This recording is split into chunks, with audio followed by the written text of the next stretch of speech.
Welcome back to Cinema Alley, folks, the show where we talk about your favorite movies and the stories with them. I am your host, James Howe, here with co-host Chris Cupp. Chris, how you doing, buddy? Fan-freaking-tastic. We're not even on the South. We're not even on South Park, but we're starting off foul language. I knew that I was trying to reduce foul language, but when I went back to our first episode, I kind of realized we just went off the rails. So, oh well.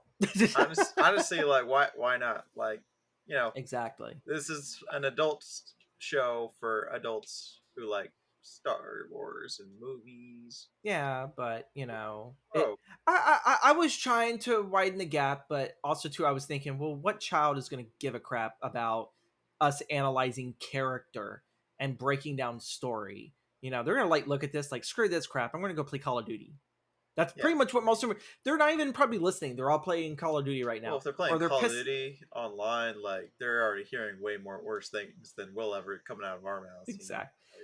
Like, We're the tame ones. We're the PG-13 audience. Yeah. They're the NC-17, and they haven't even hit puberty yet. So yeah, they're the ones that we avoid on the sidewalk. We're like, oh, we've already started the show off completely off topic. All I gotta sit there say is they piss me off in Apex because they're so fucking good at the game, and I get tired as a grown ass man getting my ass handed to by a 13-year-old or a possible 13-year-old. That's why I play RPGs, so I can just defeat a computer and feel good about myself. Oh my God. There's a certain dopamine though when it comes to beating a child in a video game though. And Take that, you little bastard! Should have stayed in the condom. Oh my God! Oh my God, folks! Cinema Alley, baby. We're here to talk about Star Wars: The Empire Strikes Back. One of my favorite. It's the absolute favorite Star Wars movie for me out of all of them. I love the prequel trilogy, even though it gets shit on a lot. And I do like a lot of the Solo stuff, like Solo. I actually like Solo. I liked Rogue One. Same. Well, I didn't like Rogue One. I like Solo. I thought that was yeah. Well, you can't beat. Well, spoiler alert, because we are going to talk spoilers here. You can't beat Darth Maul popping up in Solo like that right there. When I saw that, I was like, "Holy fucking shit, man!" It's like how did he survive? The fan base. I was like, how did he survive? And then that's when I learned about Clone Wars and then found out that he grew spider legs or was given spider leg robot legs, whatever. He kind of became half Grievous in a sense. Because I think, wasn't Grievous both... he was a cyborg, right? Yeah, he's a cyborg, yeah. Yeah. He was a different alien's race, but he had Cyberpunk 2077 attachments and everything, which made him such a formidable foe. But this script, while we do not have an exact edition or a publishing date, this is the script written by Lawrence Kasdan and Leigh Brackett. I really want to focus just a little bit on Leigh Brackett because there are a couple of iconic films that this woman wrote. She wrote the first draft, which not much of it survived. It's a story by George Lucas, but not much of it survived outside of the Dagobah training scenes, in which we'll talk about later with Luke's journey into becoming a Jedi Master, from just becoming the Rebel pilot to a Jedi Master. But Leigh Brackett wrote The Big Sleep, which is an iconic noir film from 1946. She wrote the John Wayne beloved classic Rio Bravo, and then she did the Long Goodbye. Elliot Gould, that's what his name is. I always forget. It's still a neo-noir film I have not seen the ending to. Mostly just because it's a very out there experimented film. Yeah. And like the dialogue is to die those. for. You haven't? No. You haven't even seen Rio Bravo? No. I mean, no. Yeah, no. I haven't seen. What about The Searchers? Please tell me you've seen I've seen The Searchers. Okay, thank fucking God. Folks, John I was about to fire him. You can't fire me. I quit. But The Big Sleep, I think that one was Humphrey Bogart.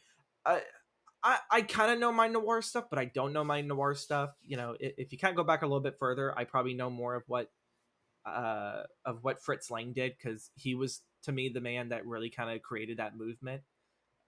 He's the godfather, quote unquote, of noir films, mostly because of it's his style. Like even if you saw it before then, his style was very much noir based, and like M, which is the Kind of like it is Maltese Falcon noir. Like there's I don't some know. turn every Did he do? I around the don't think he corner. did Maltese Falcon, but yeah, like a lot of the stuff that if you would have seen in M, which was the first child murderer film starring Peter Lorre, yeah, like a lot of those camera Dark angles, if you would as have fuck. saw in that film, you would have saw that in Maltese Falcon, and you would have seen it in The Big Sleep. You know, camera angle wise, the the dark shadows and the bright lights and the iconic, you know, you have like the blinds, like the Venetian blinds, and you had the light going through it, and you had that nice look of the lines on the character's face. Yeah. Yeah, we're talking Star Wars, and but I wanted to sit there and give a good shout out to Leigh Brackett because this woman's name is not given enough praise.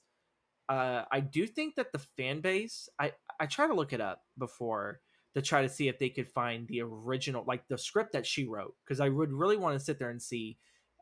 She was a science fiction author, and I don't think she got the big writers prize, not the Stoker Award, but I think it was it's something like the Nobel Peace Prize, but for authors. I cannot remember of it, but she got it after her death because she It's not the died during the. Pulsar or something. Is that's I more think it's the journalism? Is it? Pulsar. Is that I okay? I I think thought that was so. more geared toward journalism or something. We're But writers, and we don't even know the freaking awards that we're supposed to yeah, be trying to earn.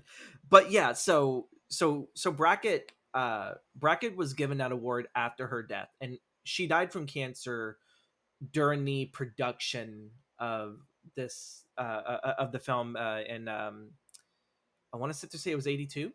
No. I think she died a lot sooner than that. She died a I lot think she sooner than died that. sooner because like I know her name was given to the sheriff in Halloween as like a tribute or something, wasn't it? Because that's Sheriff Yeah, Leigh Brackett. yeah, So Sheriff Lee that's Brackett 70, 80. and everything. Yeah, Yeah, that's 78. So yeah, so then she had to have died probably the year that the first Star Wars was being, or the year after Star Wars had already released the first one.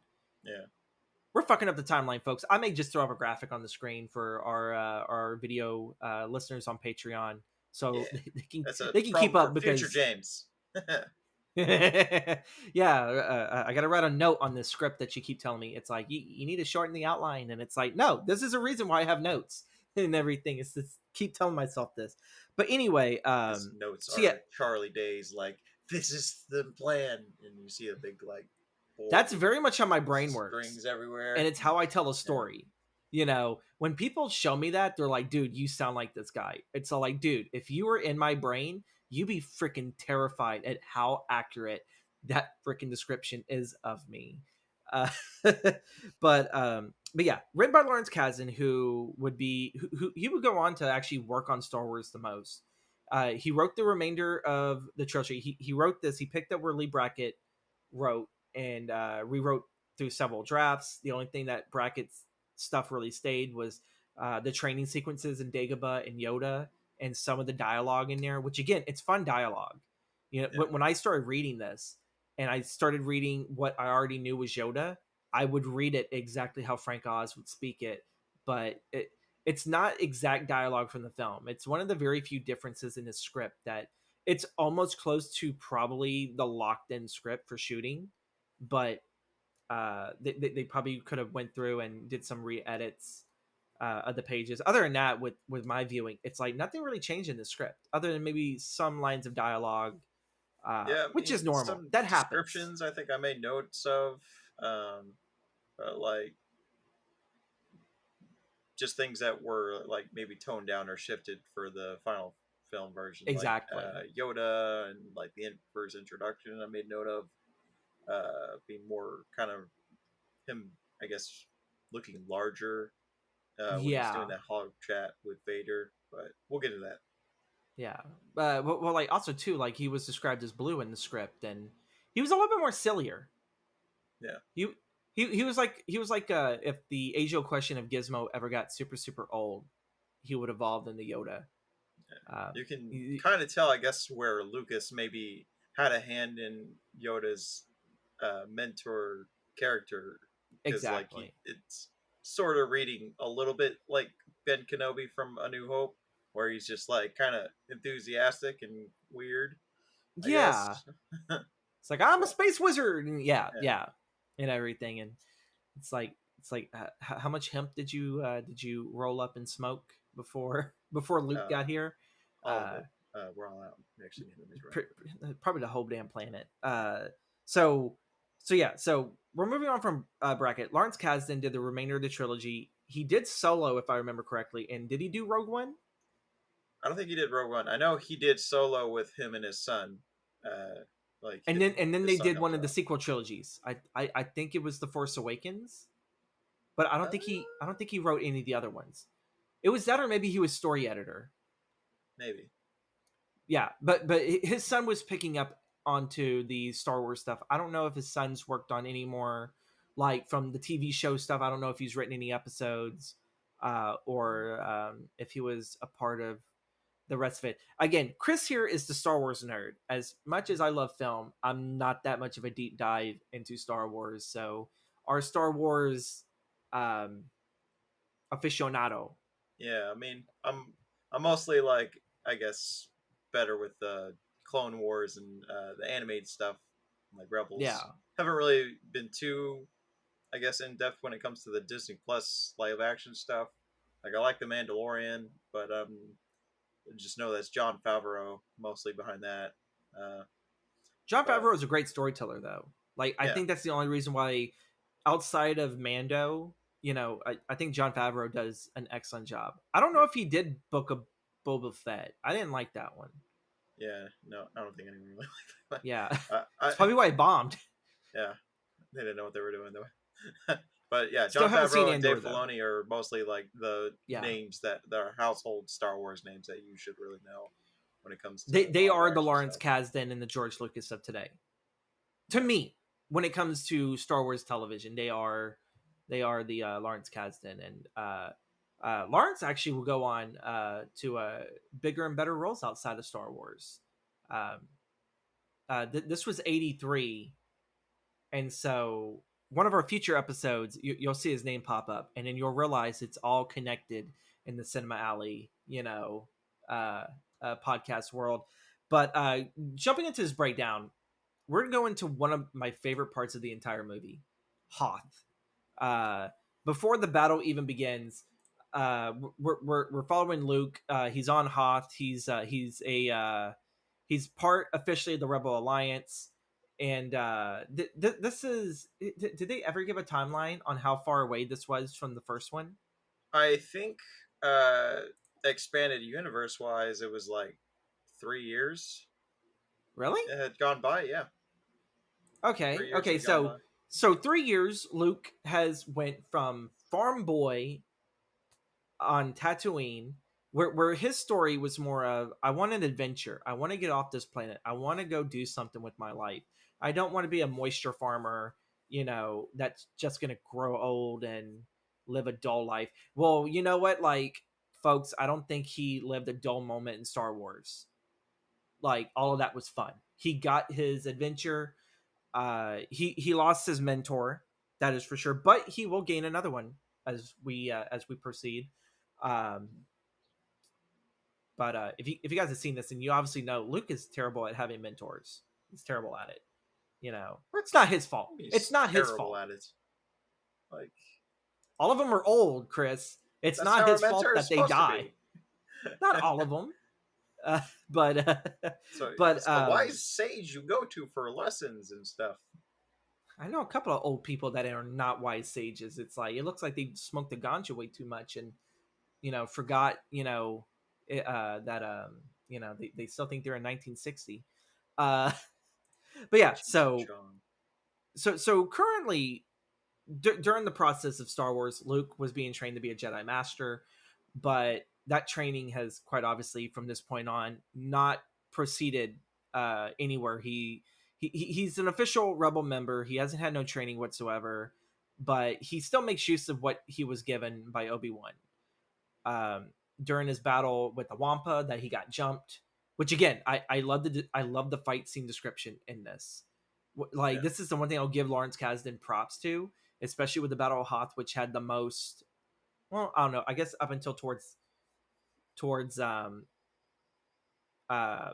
Return of the Jedi, but at least in here, the action was so clear cut and so well done in the writing and the action lines and the description, especially when Luke was fighting the Wampa.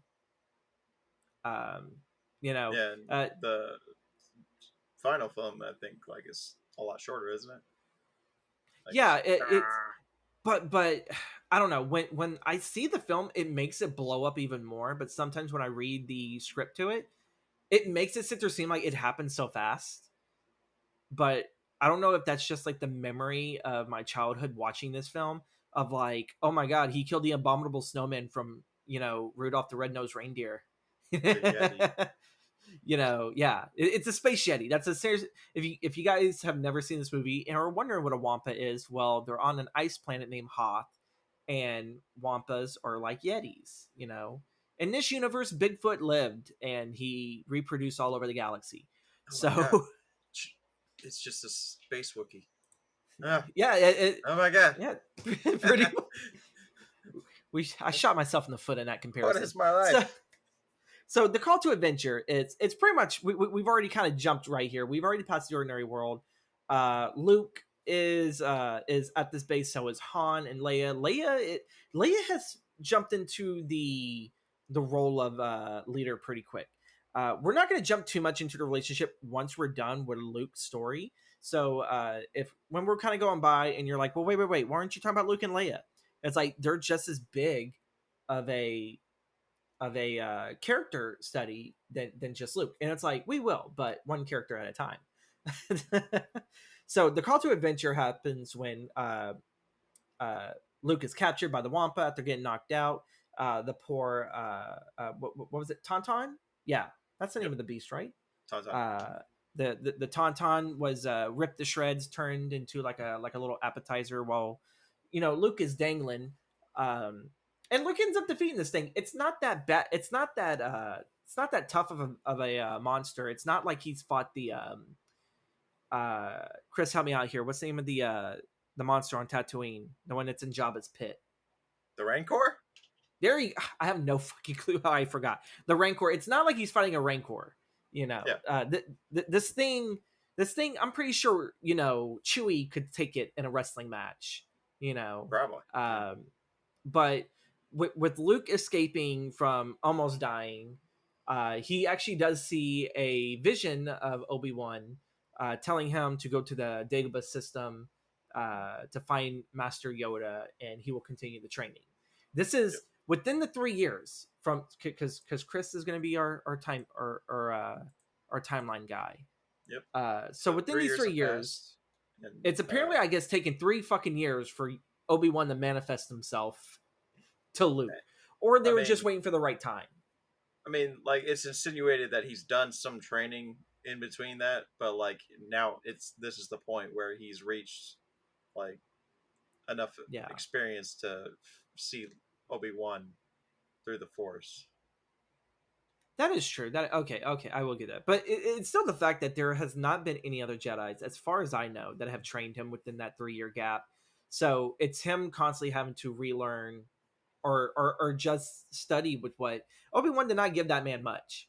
Within what we saw in Star Wars, he did not. It's not like he was given a freaking book, which we would see in the sequel trilogies where there were like these books in which how to train on the Force. The sacred text. They call it sacred text, but here on Earth we call it just an Emmanuel, not an Emmanuel, a manual. Oh my god! You know Emmanuel? How is that, bro? Oh my god! Yeah, he was part of Red 5. His scene got cut out. He blew up in the Battle of the Death Star. So I know, right? It's the deleted scene that was never shot. So, yeah, like he gets the vision. But he kind of denies going to the Dagobah system at first because he's healing. Obviously, he has to do that. But also, too, at the time that Han comes to save him, cutting open that Tauntaun that reeks, which again, I love Harrison Ford's acting in that whole scene where he's trying to pretend that it reeks. And it's like you tell me you guys didn't have like no spray where you can spray make it really reek or anything, or who knows, maybe it actually did, but that's just Harrison Ford's like reaction. Well, It's laughable. I mean, it's in a blizzard, and he's probably tired from searching all night, so he's probably just like, oh man, I thought it smelled bad on the outside. Like it's just tired. I like it when That's what Family I Guy got makes from fun it. of it even better with Yeah. Peter. He's like, and it's all like, dude, oh my god, like, get this man some oxygen. Yeah. But it's another saying, yeah, hot. It's a blizzard thing. You're gonna lose your breath. But again, I'll make so many Family Guy Star Wars references until we're finished with these Star Wars movies, because I used to sit there and think that on Family Guy, like that they just overacted it, like that it was just it was so overdone, and then really going back to these, it's like, oh no, they just played this straight. They played it straight. Yeah. If you really kind of pick up these little moments, they're so funny. So Han gets our foreign boy back to base. He's in like a, what is it, like a pressurized tube for healing. The back tank. Yeah, that thing. Yeah. He's in there. This is kind of like the early sign that I think he starts using telepathy, right? Or telepathy, not telekinesis.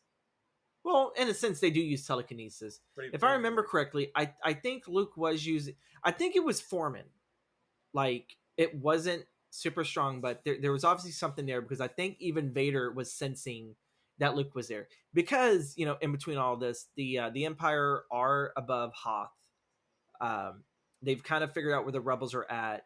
In a sense, they more or less kind of get that confirmation when they shoot down the little beacon, and it starts scoping out the living situation on Hoth, and they've obviously picked up the rebel base there. But Vader senses in Luke, wherever Luke is, the rebellion, the Rebel Alliance is going to be there. So Vader already knew without relying so much on the technology. And this would also go to what I think it's Vader's first kill count at this point. Oh, because he starts killing everybody, and it's like, you failed me, so you lost your chance. We have the Darth Vader kill count. So here we go. We are at 1 here. I'm pretty sure I think he kills 5 or 6 by the end of this movie. I think there's at least 5 or 6 of these guys. Yeah. And they're just shitting him out of the academy. It's like, come on. It's like, it's like, where am I going to get stationed? It's like, you're with Lord Vader on the Super Destroyer. And it's like, oh. I think there is like a fan theory that when he's like saying, Lord Vader, there are so many undocumented settlements, that guy is actually like a double agent, and he's just trying to like get Vader off his trail, off the kind of like trail. Hux. Kind of like Hux. Yeah. It didn't work for Hux. I preferred Hux to just be a pure Empire guy. But yeah, so we're starting to sit there and get a little bit of Luke's connection to his father through the Force, and obviously it would spread and get stronger as the movie progressed, because we're going from no longer farm boy, we're going from rebel soldier to Jedi. That is Luke's path in the story, and of course, before he can even go on this journey, that's when the Empire attacks, and it's one of my favorite battles in all of Star Wars. On Hoth fighting the giant space camels. Get the whole base like getting ready to evacuate, and then everybody on the front lines sees the walkers off in the distance, and it's like, oh shit. Those are the AT-ATs, right? Fucking doorstep. Yeah, AT-AT. Yeah, the AT-ATs. I like calling it that, but I also like calling it a giant space camel, because that's what it looks like. But they're not even described like that in the script. It's an all-terrain something. They even give the name of what it's called, but they don't describe it as a camel. It's an all-terrain vehicle, and they just so helping to make it look like a camel. It doesn't have like the 2 humps or anything, but that's just what people refer to it as. Yeah. And to me, like when I play the video games, I immediately have to play Hoth. I had to play Hoth. I had to get in the little rebel speeder with the hook thing, and I have to go around. You know, as much as I love the movies here, it's like the video games are also what make this so much fun and appreciative for me, because it brings me back to my childhood of playing Battlefront 1 and 2, and you would have Hoth. I think in the first one, I think it came back in the second one, but the second one focused more on the prequel trilogy. Um, and Well, then of I course mean, the second one, I think the second Battlefront from EA you're talking about, yeah. or oh yeah, I mean, No, like I'm not they talking went about from all three the remakes, but I'm generations. talking about Battlefront 1 and 2. Yeah, I don't think they had a three. I don't think they went that far in the PlayStation 2 era. no, they that got canceled for some Yeah. reason. Like every single Star Wars game that was like successful only had two like Knights of the Old Republic only had two, Battlefront only had two, Force Unleashed only had two games, and for some reason they just never wanted to go for that third one, and it's super Well, annoying to all the well, fans. to add like a little bit of gamer knowledge into this, most of the reason why Battlefront 2 was not given a sequel is because fans were bitching because there were so many microtransactions at the beginning. I got the game after that, and I think they fixed a lot of the bugs and a lot of those issues of, hey, if you want better equipment, you need to buy these loot crates. And so it pissed off a lot of people. They did not like it. They were very much against it, and therefore EA shot themselves in the foot. But like EA's been doing this for years with loot Yeah, crates. it's just no reason to buy from EA anymore because Yeah, they want to do the microtransactions for money, and it's no one wants it to do that. I mean, unless they're just it's not too bad if what those they're FIFA buying and into is basketball actually games. worth the price of admission. If it's worth the price of admission, I can sit there and understand, especially if it's like, hey, we're doing these loot crates with this specific skin, with this specific ability. They can't just be skins. The skins actually have to come with fucking something. I Do they just have a special ability? Do they have a special weapon? everything Do just we get a walks special behind the wall. character, like a special character, and then it's like we're only having this for a limited time, and don't release it again. Actually, make it special, because that's what DLC used to be. It used to be something that you know you can only get it here, and then you know, steering back to movies, because that's a whole conversation in itself and everything. That's just how the video game world's gone. And when it comes to EA owning the Star Wars properties, yeah. But who knows? Maybe with the what is it? What is the recent one? The one that came after Battlefront. They had the one that was a brand new original story. Oh, Jedi Fallen Order. Yeah, so there's a sequel of that coming out. So hopefully that one, I don't think it was riddled with microtransaction. I think it was just a No, strict narrative it was thing. a Hopefully story if based that game. does good, maybe EA can finally break that curse of getting past the twos and Well, everything. I mean, thankfully, like EA doesn't have an exclusive deal anymore on that. I think Ubisoft is making a game. The guys, I think, over at Naughty Dog are supposed to be making a game or something. Really? Or unless like that's the one that got canceled that I'm thinking of. But yeah, no, Ubisoft is making an open world game. I don't Knights want of to the get Old my hopes up Republic's because still up. the video game world is definitely being rocked and shaked up at the Yeah. moment. So, man, you got me so hyped up for a Naughty Dog uh, potential Star Wars video game. I actually like Naughty Dog. I love the Uncharted games, and I loved The Last of Us. They have a thumbs up in my book. They get two thumbs up, mostly because I love Uncharted. It's the Indiana Jones for gamers. It's pretty much what it is. Oh, there's So an Indiana Jones game coming out too. That's off topic. oh my god, I'm like over here. It's like you son of a bitch. so we're at the Battle of Hoth. It's obviously it's a little bit more difficult because they know that these walkers, they aren't going down easy. Um, Luke is essentially pretty much just stuck on his own. The partner that he's with gets blown to bits. So he's stuck having to take these things out. Once they figured out how to stop it, Luke actually had to he had to James Bond his way out of some shit.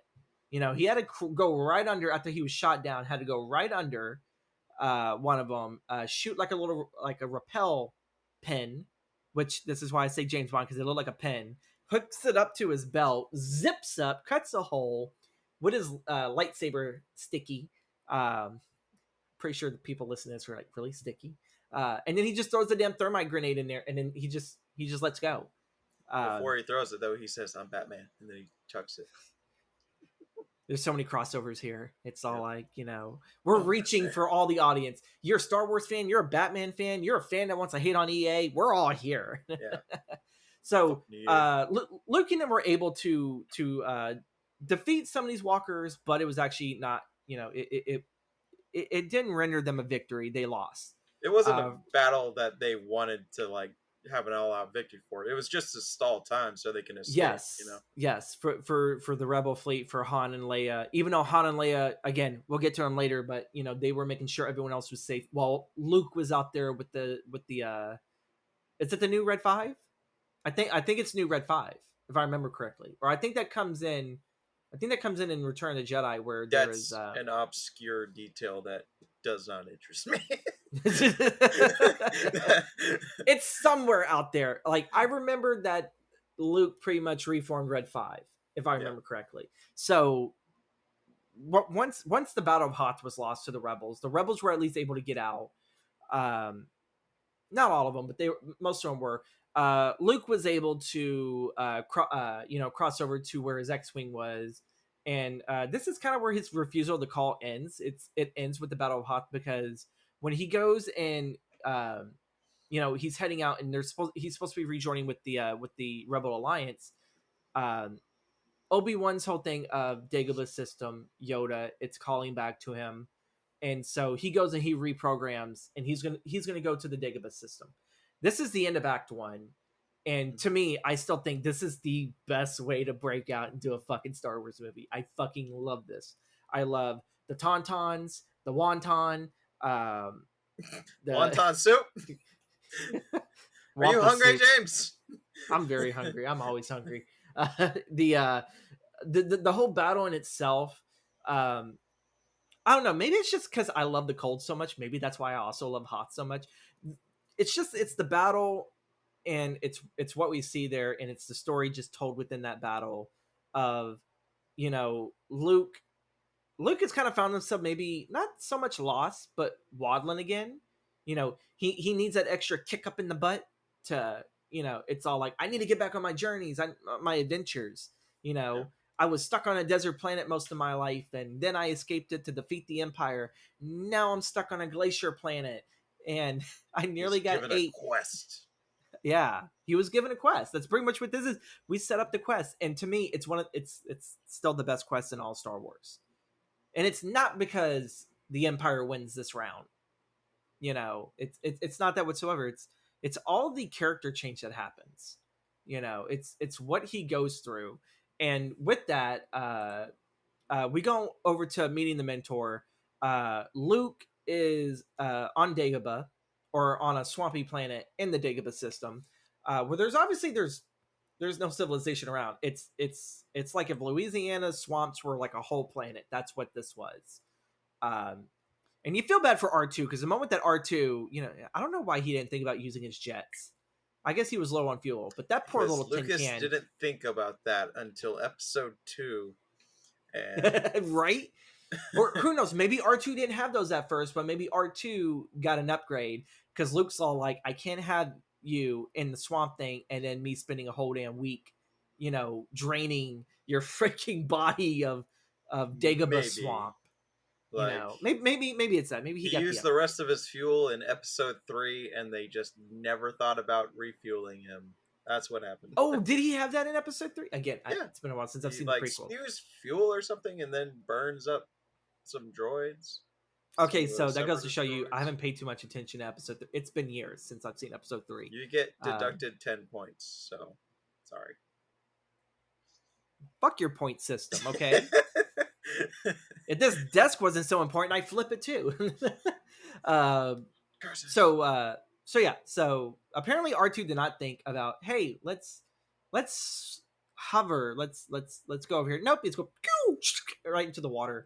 Luke goes and he tries to save R2, but R2 gets spit out by some weird creature in the swamp. Again, I think Lucas has a thing about swamp creatures, or creatures in the ground, because this is the second swamp creature, because of the garbage chute monster, the parasite that was in the first one, and then you have the swamp creature that shoots R2 over. But we come into Yoda. In this script, he's kind of described as a little blue guy, but obviously what we see in the film is he's green. So maybe it was just, I don't know, maybe it's the time of day that Luke went.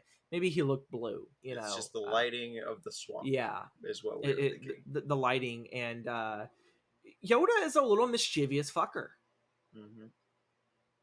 Yeah.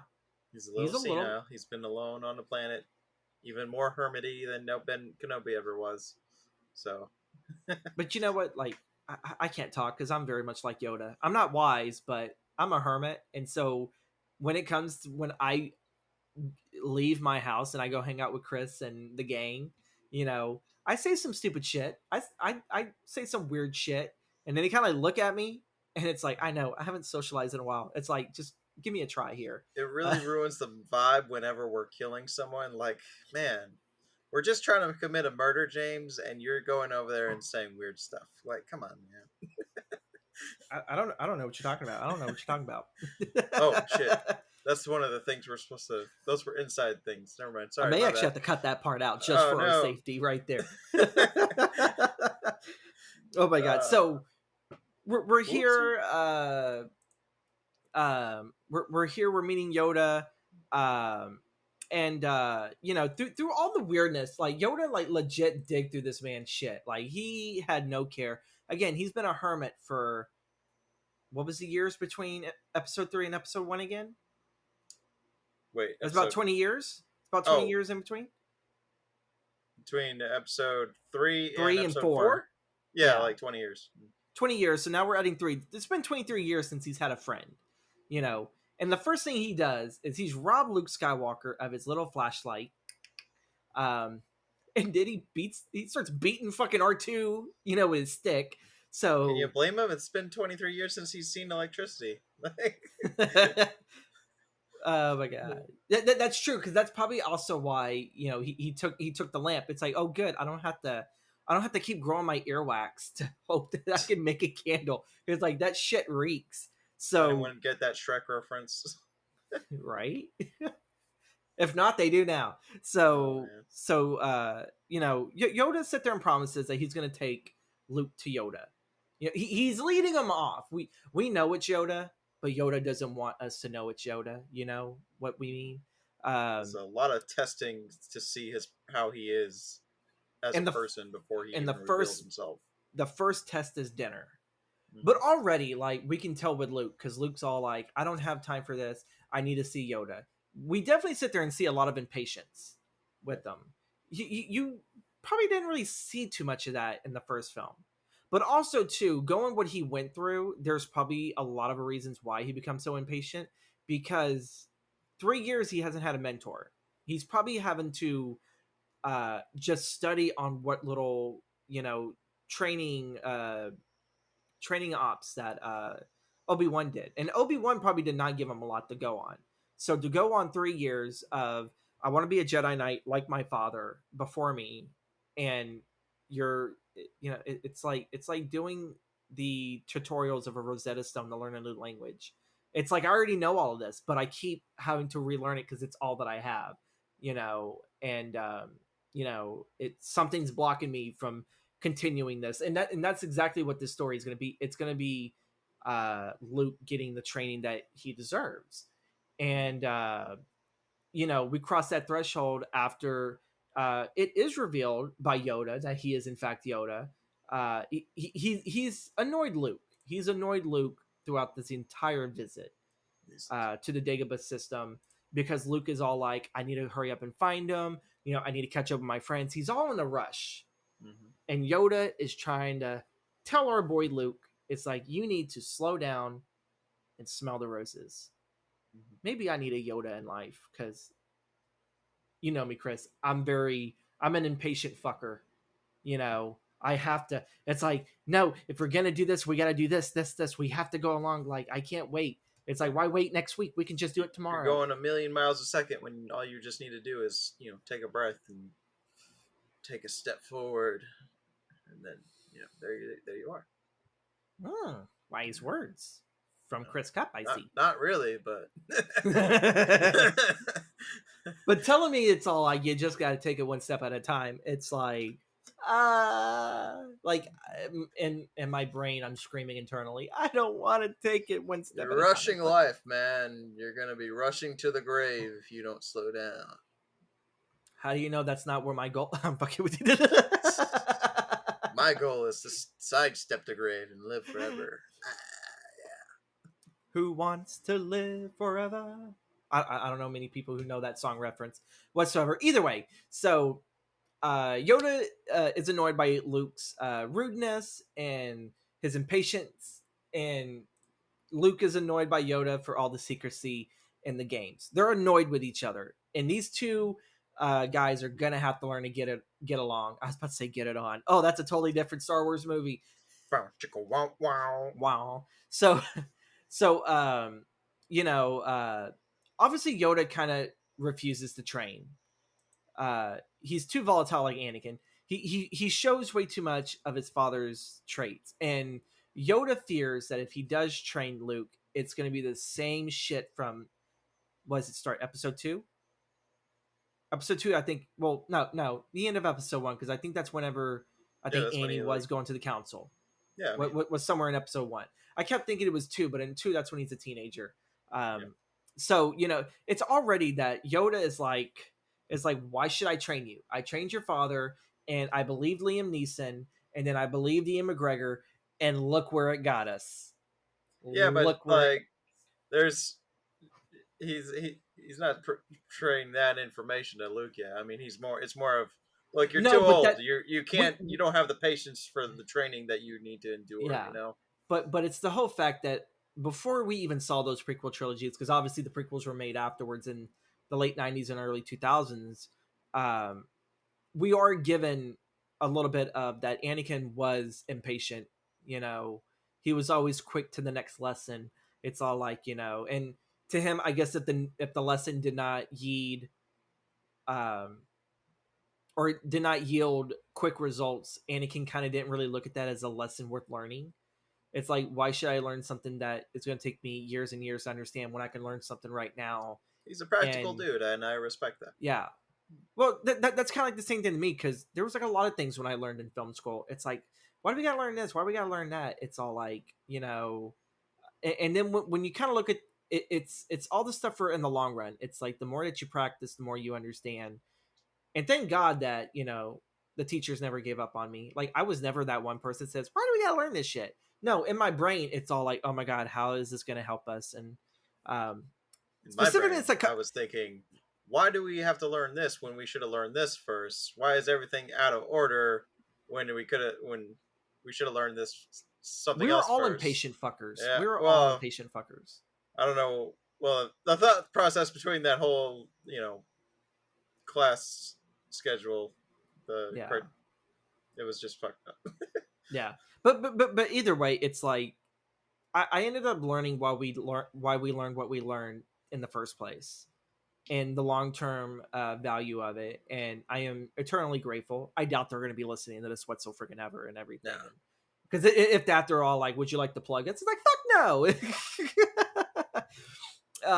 But it's the thing is you have to learn lessons that take sometimes a long time to learn, and obviously this is something that what Anakin never learned, but what Luke will learn. So we're very much in Luke's shoes still. We're no longer in the original trilogy, Chris. We're in the sequel trilogy, and we're just hoping that we just don't die on our backs. So, like, poor Obi-Wan. I missed the part where we jumped. I mean, Luke. Sorry. Oh my God. So yeah. The ghost of Obi-Wan does convince Yoda, that there is a high chance that Luke will not turn out like his father. Otherwise, I think Obi-Wan would never have probably had tried training in the Force if he did not see a little too much of Anakin in him. Though, of course, Anakin's issues were his connections. Anakin made the most horrible connections with the Council and with the what was it, the Galactic Empire? I think that's what it was. To be fair, they were kind of assholes. But both sides, both the politicians and the Jedi Council, were all assholes. Yeah. From what I've heard in the books is they really kind of sit there and show you that not all Jedis are good. I was like, there's some Jedis that claim to be good, and they're just total dicks. Yeah. You know, and that just happens. You know, not everyone is pure at heart and good. You know, otherwise the world would be boring. Like show, like they showed the key moments in Count Dooku's fall to the dark side. Like, is that in Andor? No, it's another animated series that they did. It's like just 6 episodes. It shows both Ahsoka and Count Dooku's storylines, and just gives you a little bit more insight. Tales of the Jedi. Yeah. Okay. I got to see that one. I've heard great things about that one. It's really good. Hopefully, by the time that this airs, I will watch all the Star Wars content because I've been slacking. I'll keep up on the Marvel stuff. I'll watch the Marvel stuff left and right. But you finished all of Clone Wars, right? I actually kind of skipped most of the sequels, most of Clone Wars, and only watched the last season. The only reason I did that was because Bad Batch was coming out, and so I got on YouTube and watched like a quick, well, it wasn't quick because it was a freaking hour-long video, but it told me everything from season 1 to 7. And so there was something, so it's like, oh, I kind of wish that I would have watched that. Go through and watch it all. Then watch Tales of the Jedi. You'll appreciate it more. Okay. I will find what busy time in my schedule because I'm still even trying to beat through rewatching the X-Files, rewatching Beyond Belief Factor. I have so much on my freaking plate to watch. I'm hoping by the holidays. Fucking X-Files is amazing. I love the X-Files. That show with my family, like when it first came out in the 90s, man. Like, oh my god, the X-Files is on tonight. You know, there was a young James Howe that the moment he got off the school bus, he ran home to watch the X-Files, the Rosie O'Donnell show, and I forgot what other show with my mom and everything. And that was like my afternoon, like before homework. It's like, yeah let's watch X-Files. X-Files is on. X-Files. And Farscape. I watched Farscape too. There, we tied it back to a science fiction topic. Okay, so I was always more of a Battlestar Galactica kind of guy. Battlestar Galactica sucks. I'm fucking with you. I actually watched the original, but I never dared watch the remake. I don't know why. You never? I don't know why. The remake? I never watched the remake, and that one had Charlize Theron as the villain, right? Was it Charlize Theron? What? No. Who was the main? Helfer or something? Was it? Trisha Helfer. Trisha Helfer, I think. Maybe I'm thinking of a different sci-fi show then. I could have swore I thought Charlize Theron or it was some big name actor. Like she played like the female. All I know, she was blonde. Yeah, Trisha. She was blonde, and she was one of those evil robot people. Yeah, and Cylons. They could disguise the Cylons. There you go. I'm not a nerd. I'm a nerd, but I'm not that kind of a nerd. So we move along from the crossing the threshold. We've already, in a sense, this is wrapping up Act 1. I still look at wrapping up Act 1 is the Battle of Hoth and everything, because the way how Empire is structured, I look at it all simply as there are 3 short adventures. And to me, I always still look at Act 1 ends with Battle of Hoth. You know, the moment that Luke has left to go to the Dagobah system, and that Han and Leia and the rest of our rebel friends are off into the Millennium Falcon evading the Empire, who is like hot on their trail. To me, that's the kickstart. That's as much as crossing the threshold to me, you know. But that also that could be up to debate, you know. In general, it's you know, crossing the threshold into the adventure is when the hero leaves whatever ordinary world that we're in officially, and they go on to adventures. But so one thing I really like about filmmaking is the thing that really makes me enjoy storytelling is that you don't always have to freaking follow the same mold and formula. And I know a lot of people like to sit there and say it's not formulaic storytelling. And I was like, it kind of is. It's like you may not hit every beat, but you can sit there and you can stretch out certain things. You can shrink it. You can stretch it. There's so many different ways, because even in Rocky, you know, I think we mentioned this in the last episode. I think it's like almost like a whole hour in before Rocky even sit there and gets his calling to adventure. By then, he had already met his mentor. You know, even if you're not in the film, you're supposed to understand, like, when you're watching something's building up, and then you hit something, and then you're like winding down to the end of the story. It's all programmed into us whenever we were, you know, when we were born and we started to absorb content, rather if that was watching through movies or TV shows or books, or hell, going way back, radio dramas and theater shows and everything. It's all rooted into us. It is something that we learn super fast, but it's all subconscious. That when you try to be a filmmaker, or when you are a filmmaker, I should say, I should get smacked for that sentence I last said. Chris can smack me in public whenever we meet. I'm not holding that against you. Don't fucking smack me. That it's in our DNA. And when I think you really start to take a role in storytelling, you really start to kind of see like, oh, I really kind of knew what this was. I just never had no one really point it out to me, you know. And it's kind of like one of those things of like, if you get pointed out a special effect that obviously looks fake and you sit there and you see how it works, it kind of ruins a little bit of the magic. Every time when I watch the thing and I see the little head crawl away, all I can see is the little boxcar underneath it as it drives, as like the little legs are moving. Yeah. Sorry if I just ruined that special effects scene for everyone. I still enjoy it because it's one of my favorite scenes, because the guy's like, whoa, you gotta be fucking kidding me. And then McCready goes and sets that bitch aflame. I still love it. But to me, when it comes to learning the story structure of a script and just the structure in general of the story, and I see everything, I don't feel like it's ruined for me. If anything, it's like a light bulb in my head. I was like, oh my God, that's such a neat trick. It's very um it's what help me out here, Chris. Uh, you mean like it ruins the magic, or No, it doesn't. It's like a light bulb. It's that one magic trick that you know how it's done, but you still go back and you still ooh and all over that magic trick. I guess that should oh be. shit, what happened?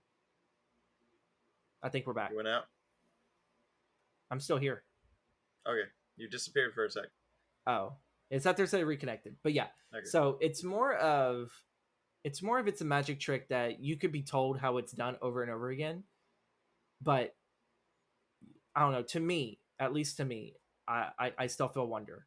You know, Yeah. after that sidebar about storytelling and everything, because I love learning about different story structures. It's all the same, but how it's done.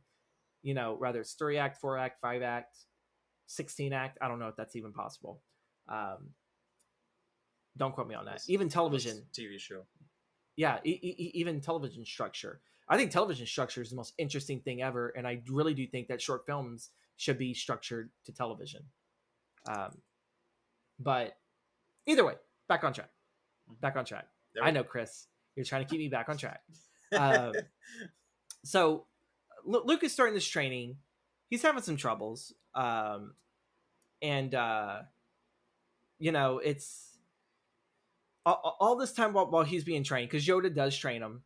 And this is like a little bit before we get to the iconic Yoda on the back and Luke is leaping on the logs, or Luke has to balance. There was one where I think he's balancing himself. I think he's upside down almost. Yeah, he's balancing rocks, or he's upside down and he's trying to use the force to balance rocks in front of him. What was it, rocks? I thought it was another log. I could have been wrong, but yeah, it could have been that. And rocks, because it's all about Yoda focus. On his foot. There you go. Yeah, it's on his foot, and it's all about focus, and it's all about patience. To me, it's the one thing in this story that it's what Yoda feels like that's the biggest lesson Luke has to learn. Other than that, everything else kind of seems to come towards him. Mm-hmm. And it's like patience. Just have patience. And I think this is also why it's my favorite movie and my favorite script. I need fucking patience, and it's no lie, folks, but it's that's pretty much it. That's the overall lesson. That is the overall lesson that Luke does. And it's actually pretty fast, because we get like an intercut. Our gang is being chased by the Empire. They were luckily to avoid not being eaten by a giant space worm in a cave. In the script, though, it does describe it as a slug. And then we kind of get introduced to Palpatine, Emperor Palpatine, and Vader. They are obviously still surveying Luke, and it's almost like it's like the Emperor is all like, it's like, I think Luke is ready to join us. I think he's powerful enough. You know, he's had enough sculpting that all they have to do is just finish it, and then bam, they have themselves a new Sith. Well, I mean, I think in this in the movie or in the script, like he wants Luke killed, Yeah, but Vader's the one who's saying, "Hey, what if he can be turned? You know, like he could be a powerful ally." Because yeah, like at this point in the story, he knows he already knew that Luke was his son, but mm-hmm. like the Emperor was, I guess, maybe sensing that Vader was thinking of overthrowing him at that with his son, and that's Well, I think at it, the it point even in the gets brought story. up later on during Yeah, Bespin, where Vader's all like, "We can conquer the galaxy together." yeah, So it already goes to sit there and show that there's already a chink in Lord Vader's armor of he doesn't really want to kill his son. yeah. But if his son's going to be a liability to prevent him from conquering the galaxy, because it sit there, it already seems like Vader's all like, he's like, I ain't taking damn orders from some guy who looks like my nutsack and everything. And because Palpatine's pretty old and that man's got more wrinkles than a freaking pug. Yeah. Um, you know, so this is the moment where our test allies and enemies, Luke's test is all patience.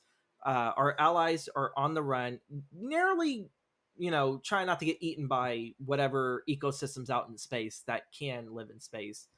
And you know, we get our villains. We get our villains for it's not just entirely for this entry like it was where like Tarkin was only the villain for one film. I still feel robbed. I really wish Tarkin did not die. I think he's still one of the best Empire villains ever. Um, but um, but yeah, so we kind of get introduced into the big bad that will have the final showdown within the end of the trilogy. You know, we get all this set up, and then when we have the approach to the innermost cave, this is where when Luke is training once more with Yoda, and we find the iconic cave in which you know, for people who have not seen this film but not seen this film but have seen the sequel trilogy, we kind of saw the same thing with Rey when she was trying to figure out herself. She kept hearing the voices, and obviously it was a place where the dark side lurked of the Yeah. Force. Yoda sat there and told him to enter the cave but leave his weapon. Luke didn't, and so Luke is ended up greeted with seeing a an image of Vader, and the two duke it out.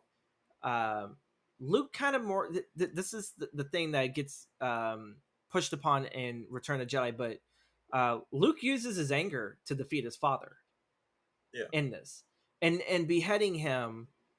We end up seeing out of the helmet we see Luke's face as a Sith Lord.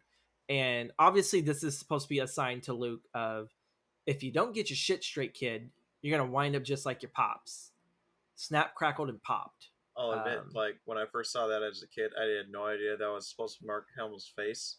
I just thought, "Whoa, that's what Darth Vader really looks like." No way.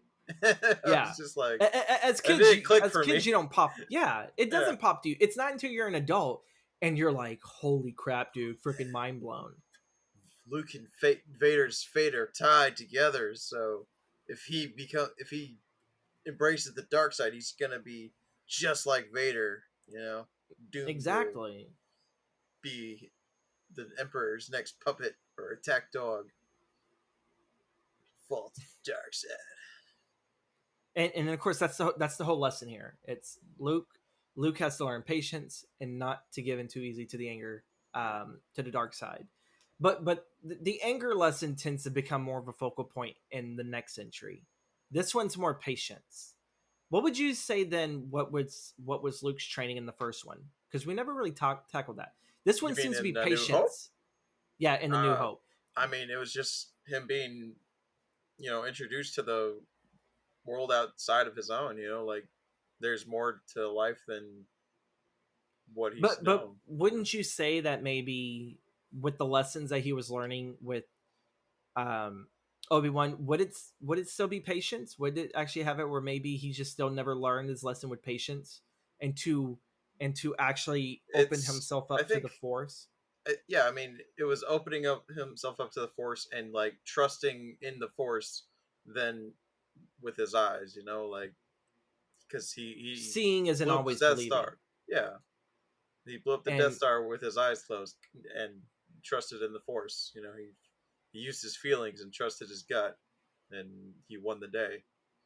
but at the And same time too, it almost didn't feel like he learned that lesson completely, because obviously patience is another lesson he's learning in this one. oh, in this one, it feels like it's the opposite. Like you need to take a step back and Yeah, trust you got that to be things are patient. going to You got work to be out. patient because he's still an impatient little shit. Yeah.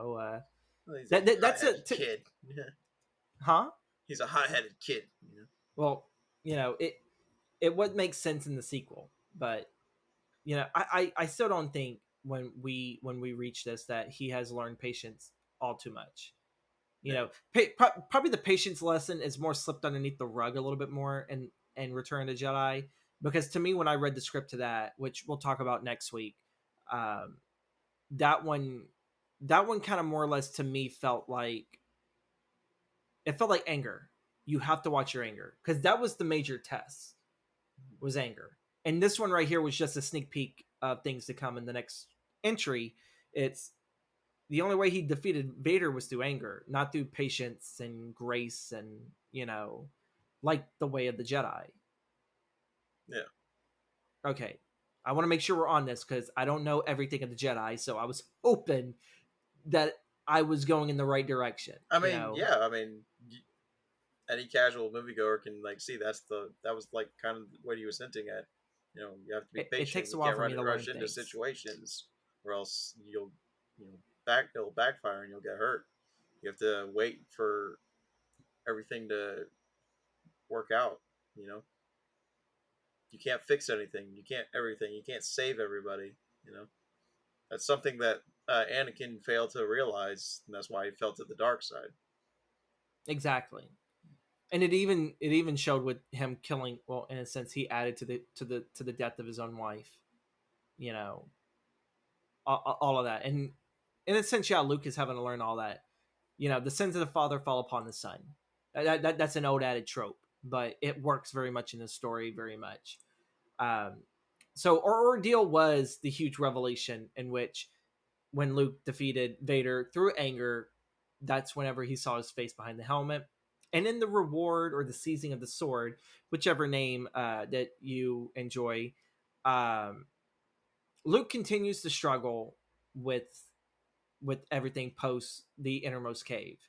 Because he's He able to see into the future now, and he's seeing Han and Leia getting tortured, and everyone getting their asses destroyed on Bespin, the city in the Yes, clouds, and he's like, I gotta go help them.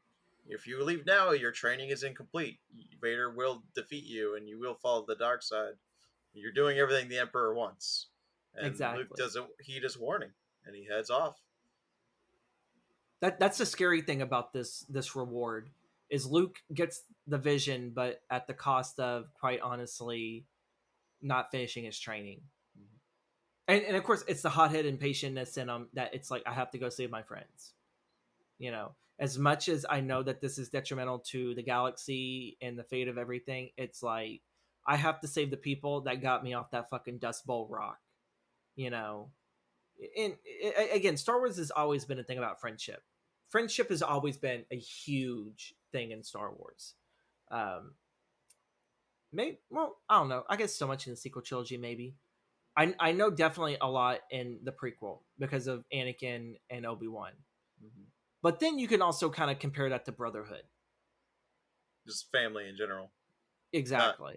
not Fast and Furious family, but If I see another Vin Diesel meme, Jesus fucking Christ. oh, that Go just back drove to me go back fucking to I nuts. am Groot. I like the I am Groot memes.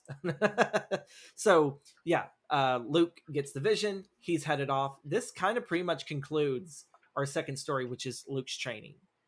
In Yeah. between Luke's training, we get the rebels evading Vader and all that, and they're on their way to Bespin. And now we are at the collision course right here, where already our friends have already on Bespin.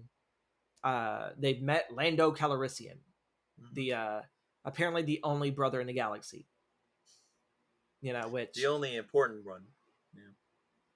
we'll add that because we see Finn later in the other entries. You have Mace Windu in the prequels. What about Jango Fett? Or no, was he? I don't Jango know. Fett? No, he's. Yeah, I mean, he's. I think Samoan or something. or Polynesian. Yeah. Yeah. Okay. Okay. I wanted to make sure before because I didn't want to assume one thing and then it's people be like, no, he was black, or no, he's not black, and I don't think he's black. No. I it's think he's like just. it's been a while since I've seen episode 2. I apologize because that's the only time Django was ever in it. But I also mean, it's too, the this same one, actor from yeah, Boba Fett. yeah. This film also, one of the reasons I enjoy is also the introduction of Boba Fett. Unless you watch the holiday special, but I'm not a sweaty. I am not a Star Wars sweaty.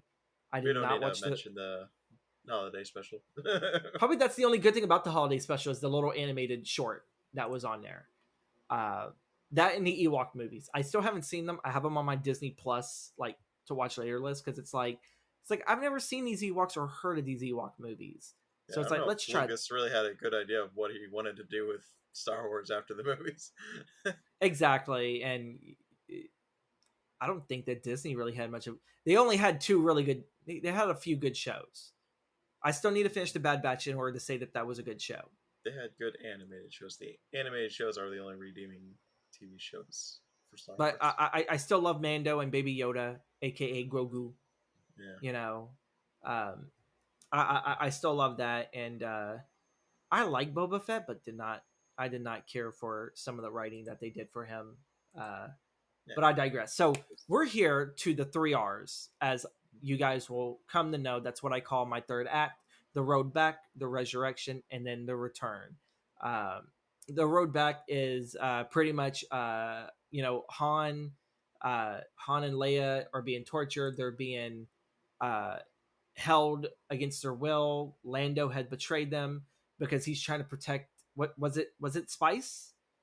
I think it was Spice.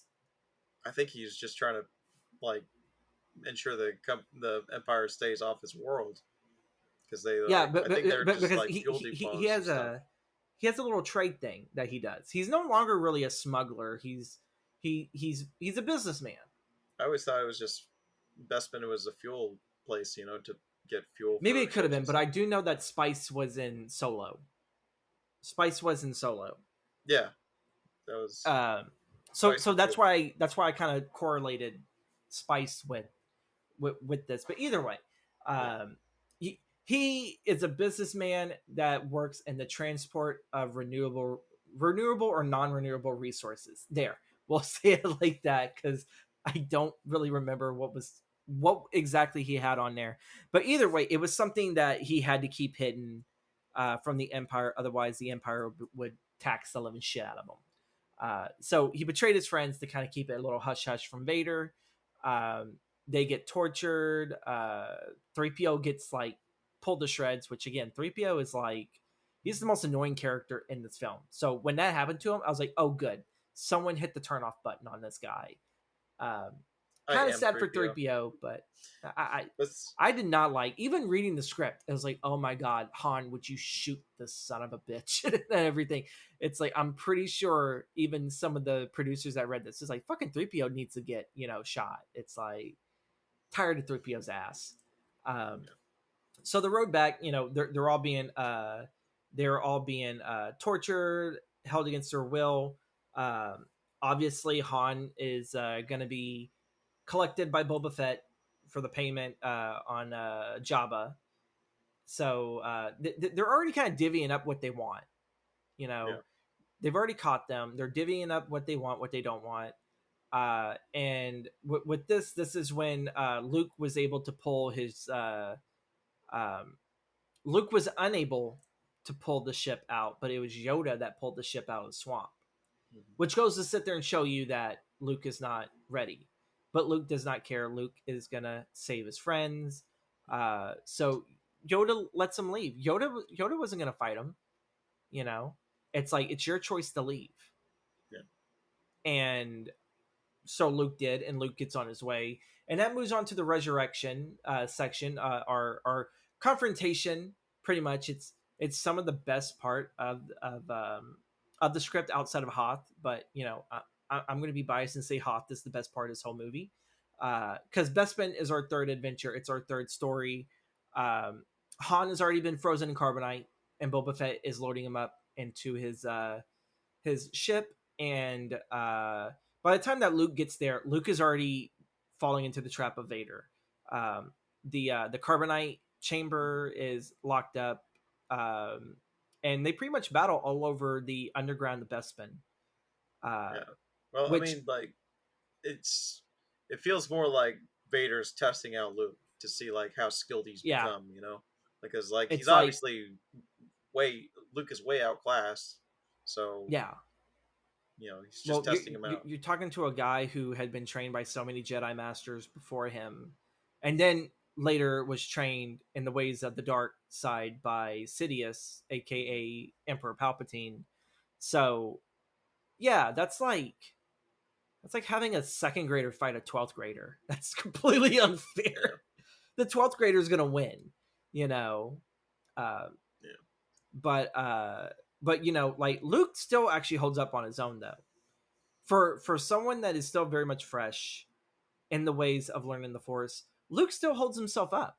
Like yeah, they go all over this place. I think any other like Padawan would have they would have faltered immediately, you know.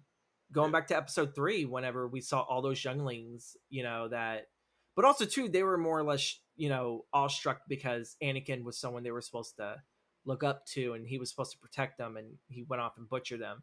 Where this one Luke already kind of knows. He already has his defense up and he knows what's to come.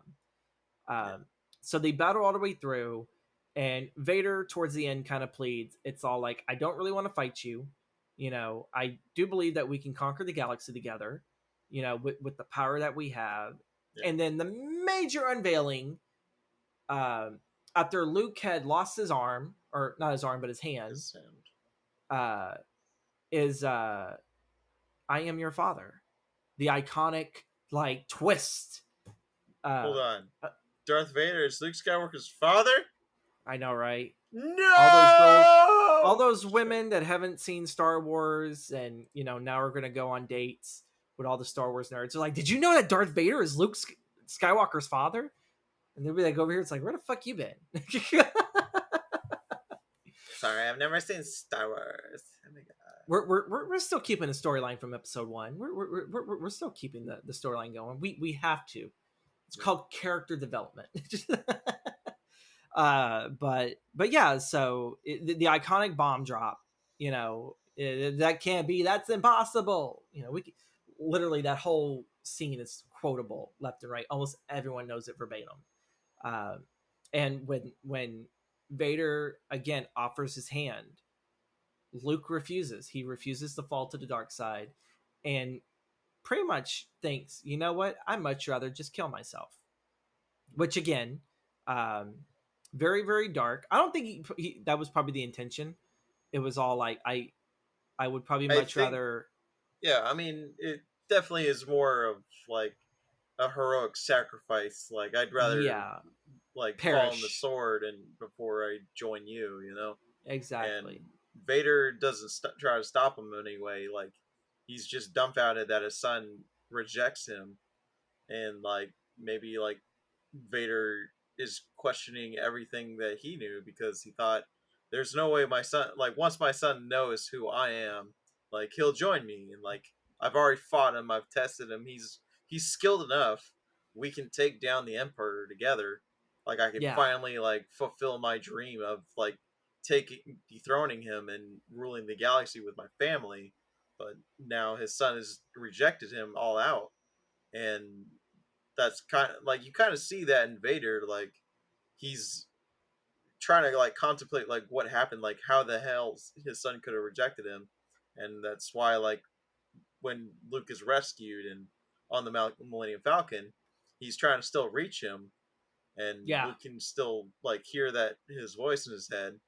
And when the Millennium Falcon gets their hyperdrive fixed and they escape, he doesn't bother killing anybody because like he's just more in uh I guess thinking about his son who just he's rejected playing the him. waiting game. He Yeah, knows that this is not his last time.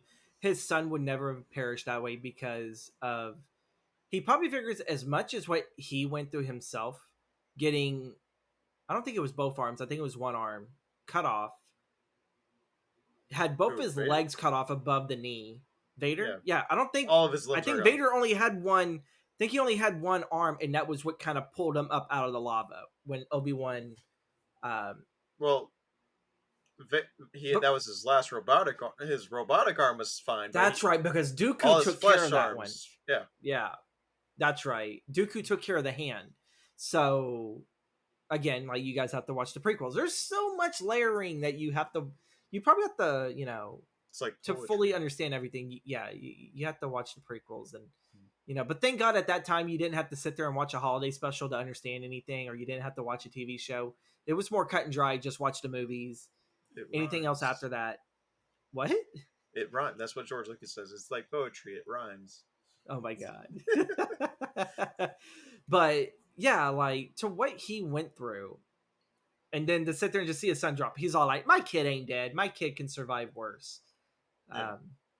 Apparently, he couldn't survive Kylo Ren, which is pretty sad. But he was old too. He was old. He was Let's old. not talk So, about the sequel trilogy. but yeah. So, and we go back to that telepathic link. Obviously, him and Vader have it, but Luke then reaches out to Leia. That's the only way Luke gets saved. Was he was able to call out Leia? Leia was already in the ship. She was getting ready to like, I'm gonna leave my unknown brother behind. And yeah, like when you mention it's like, rule the galaxy together, it's family. It's like, yeah, no, worst father in the world, torture his daughter twice, and cut off his son's hand, and then said, "Hey, you want to join the family business?" It's like, no, it's like I wouldn't do that, you know. So that ends up wrapping up Luke's story. Luke was able to escape his father. There is obviously a connection between Luke and Leia that it goes beyond this whole relationship thing that was kind of teased at in the first entry. Yeah. And with Han gone, but even in the script, there was one thing we completely missed on the Battle of Hoth. Leia did plan a kiss on Luke.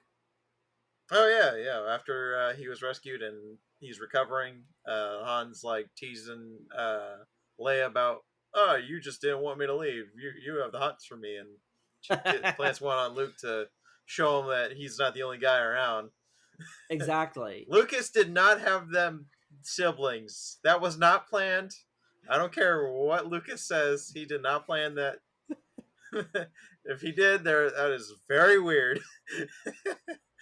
Oh yeah. Alderon's very much the oh my god, the Mississippi of the galaxy.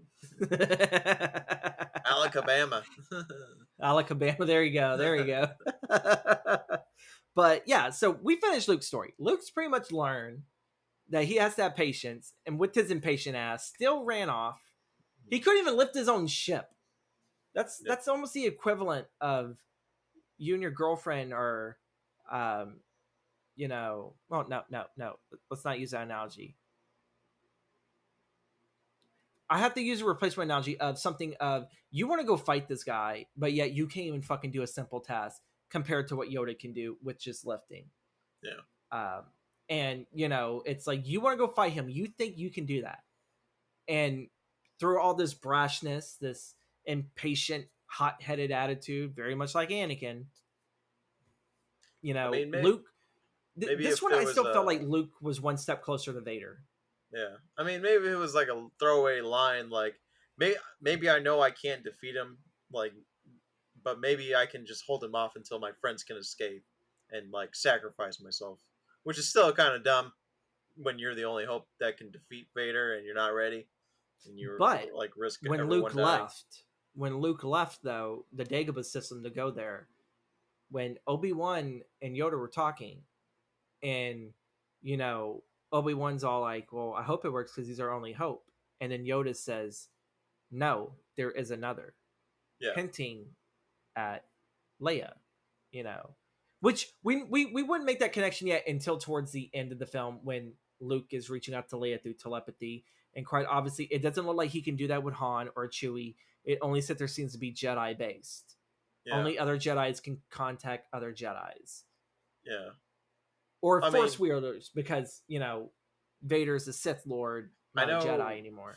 From what we know of, like, Lucas's original plan is this trilogy was he was supposed to defeat Vader in the episode 6, and then he was supposed to find his long lost sister in the sequel trilogy, Lucas's original sequel trilogy, and he was supposed to train her so they could go and fight the Emperor in episode 9.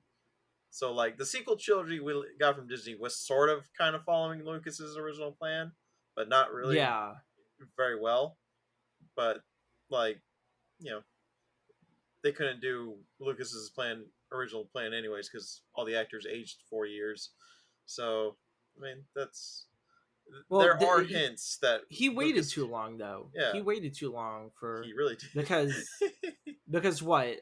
Empire Strikes Back. No, Empire Strikes Back was 1980.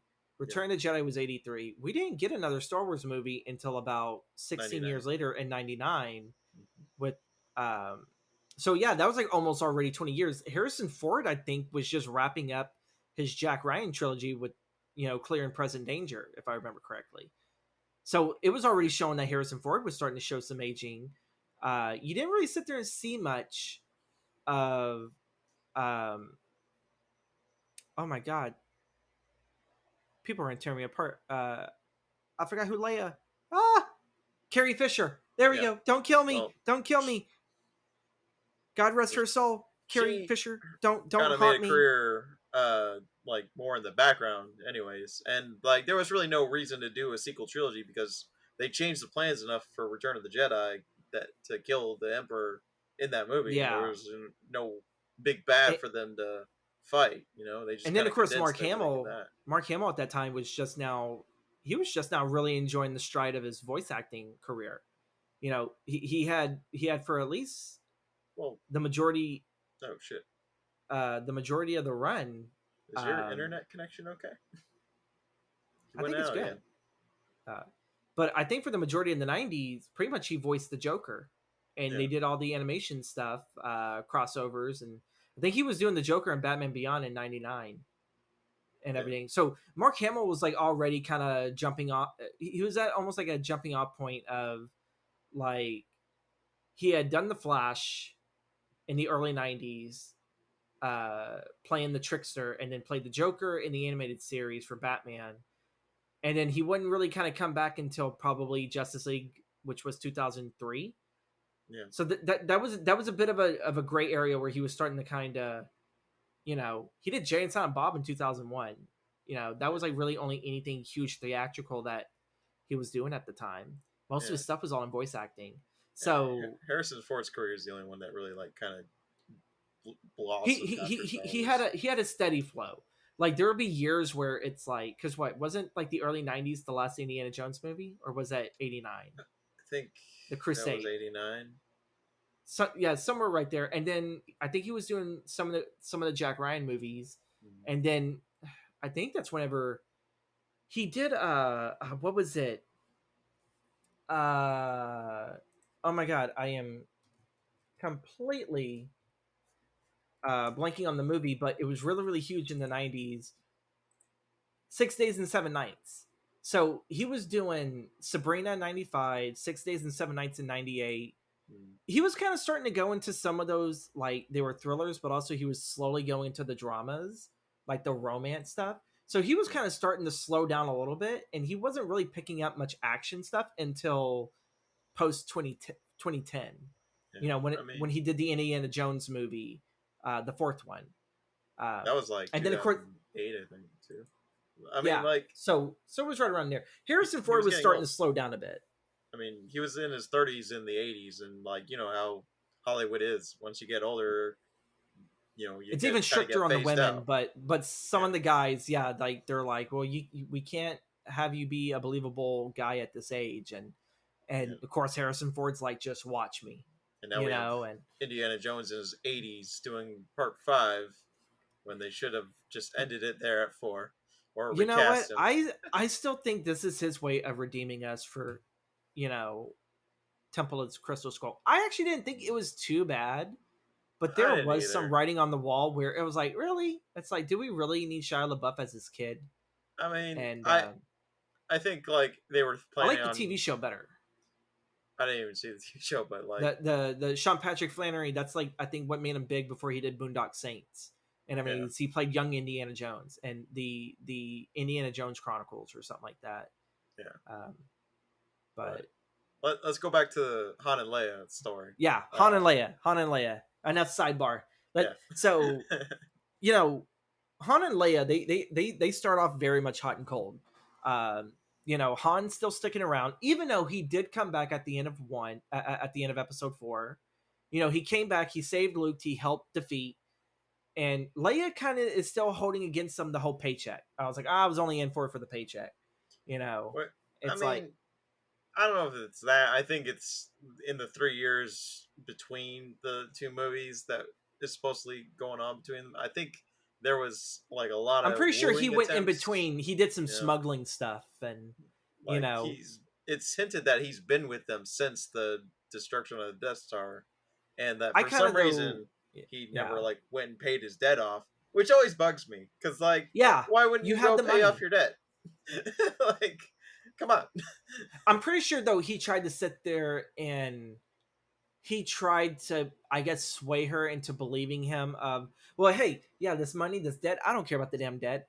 I'll take that money and I'll put it right into the Rebel Alliance. We need fuel, we need parts. I'm pretty sure he took that and was like, we need to keep our shit clean. We need to keep it pristine just in case of the off chance of a battle. You Yeah, know, I mean, I guess. if he wasn't doing smuggling jobs in between those 3 years and he actually did stay with them, then chances are he was probably doing so much to actually prove to her. But it was that one moment at the end of episode 4 that, you know, it was kind of like the whole reason of why they were working this relationship together. Yeah, You know, Leia is very much off-putting. It's all like, oh, it's like when we get stuck in the shit again, you're probably gonna run off. Like when we almost died on Yavin 4 because the Death Star was coming. It's like yeah. I think all she was waiting for was that right moment to where when shit would get too tough for him, and then he would tuck tail and run, and call him a scruffy nerf herder. Uh, Yeah, you but I know, mean, he's also saying like, I got to get out of here. That we had encountered that bounty hunter, and I need to get out of here because like yeah, it's starting to be dangerous for y'all. So yeah, he tries to get and it's out of very there. And Leia is chasing after him, like, oh, you're a great leader. You can't leave, and like that's not the reason. You're in love with me, aren't you? And then they, yeah, yeah, you're you know, you're not yet, dreaming. yeah, You know, when a you woman know, doesn't want to admit that she has a crush on you. and it's so funny whenever he knows it and he revels in it. That's just the kind of person that Han is. He changes, but there's a good chunk of that roughneck smuggler persona in him that it's kind of the reason why Leia falls in love with him.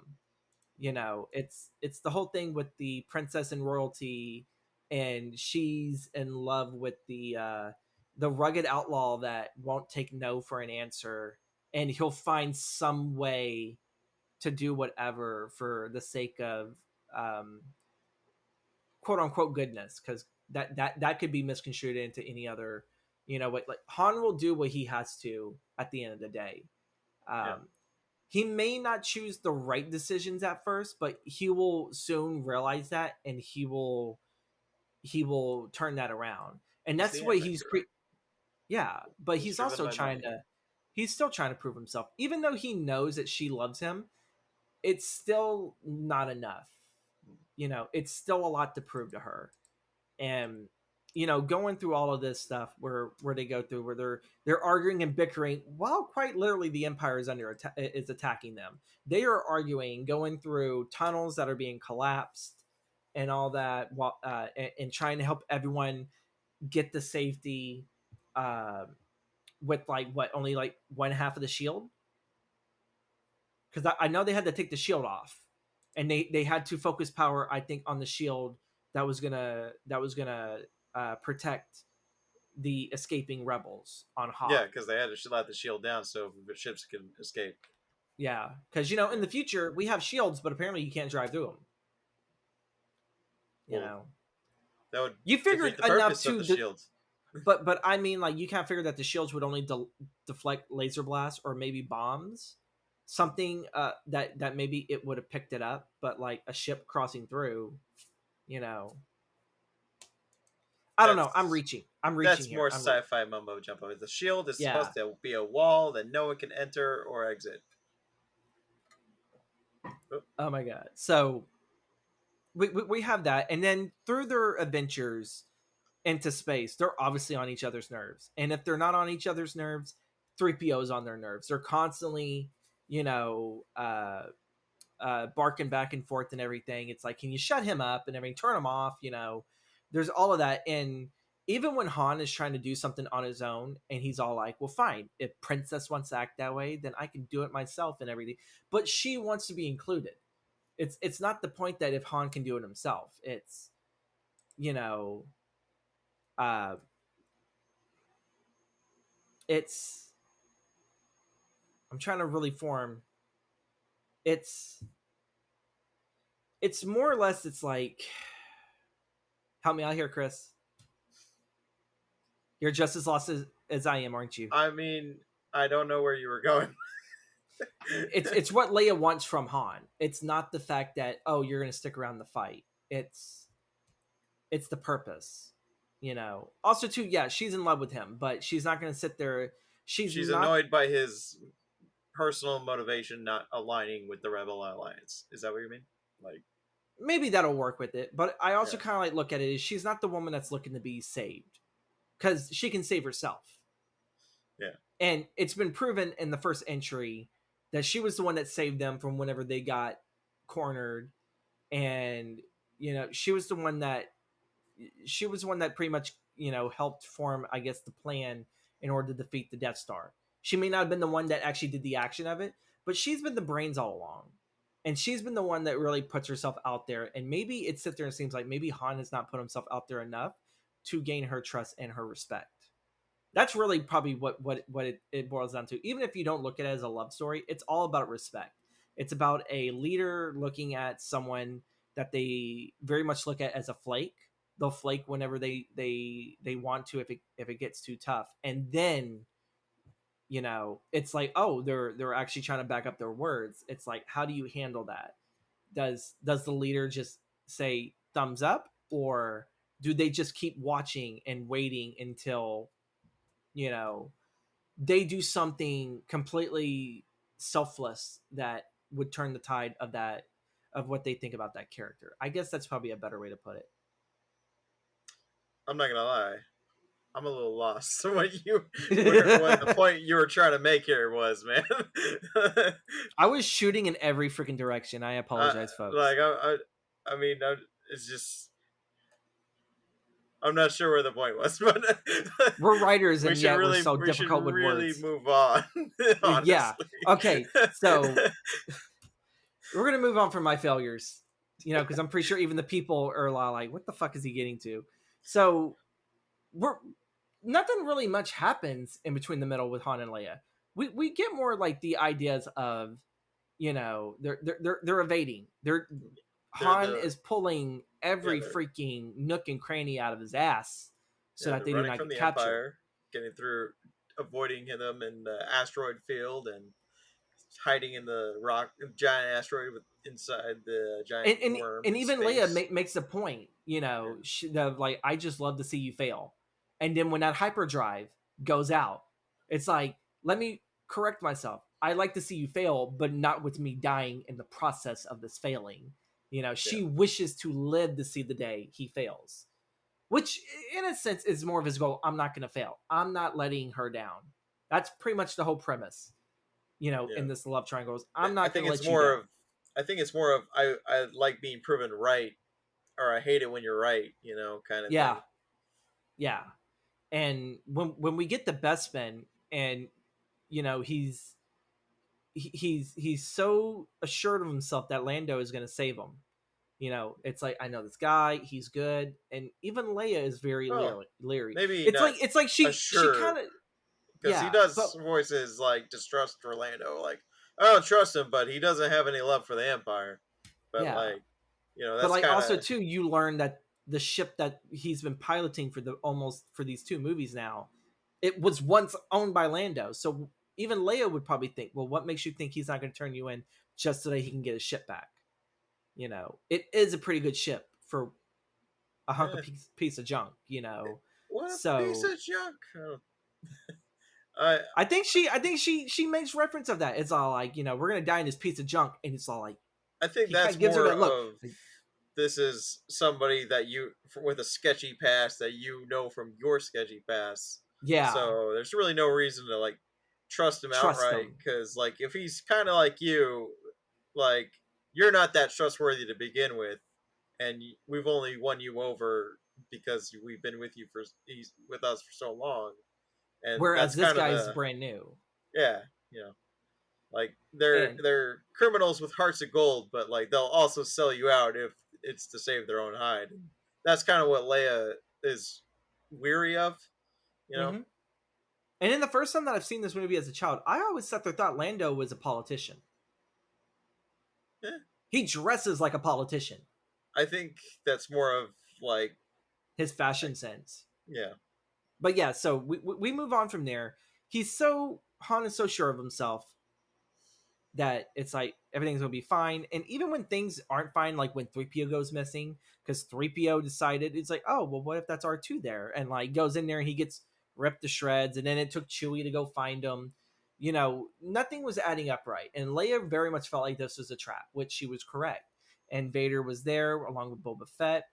And I think right after the first torture scene where like, Leia has been thrown into the cell, I think after Han has, or I think it's vice versa. Han was the last one in there.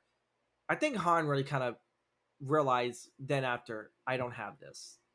I do not have this whatsoever. This whole damn movie I have been, struggling to keep in control of what's going on, and now this is like my moment in which the woman in which I do have an infatuation with, and I do believe she loves me too, she's seeing me fail.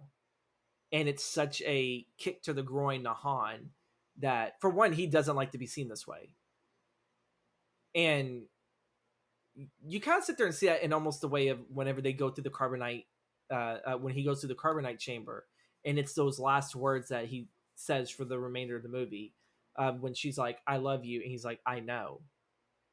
Like he knew all along that she loved him. You never had to sit there and tell him that for him to know.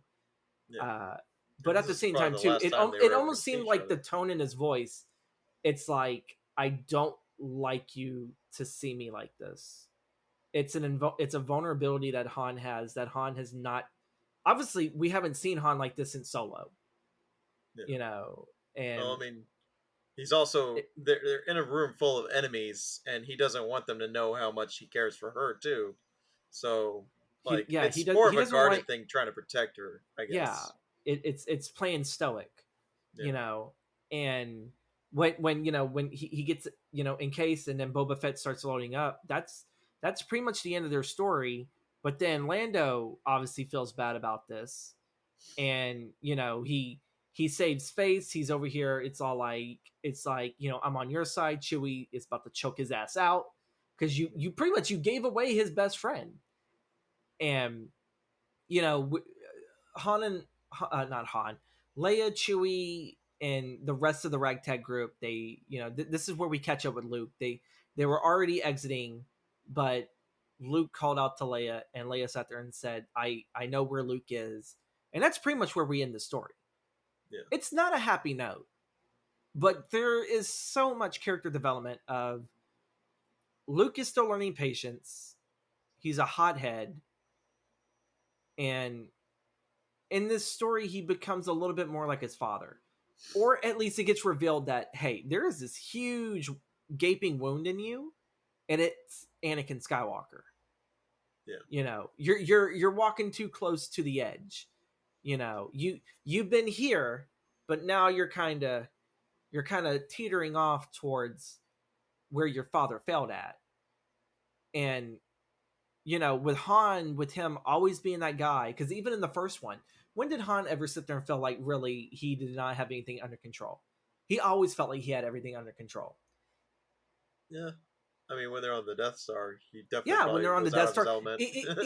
even whenever he was on Tatooine, and he wasn't scared if Greedo was going to shoot him.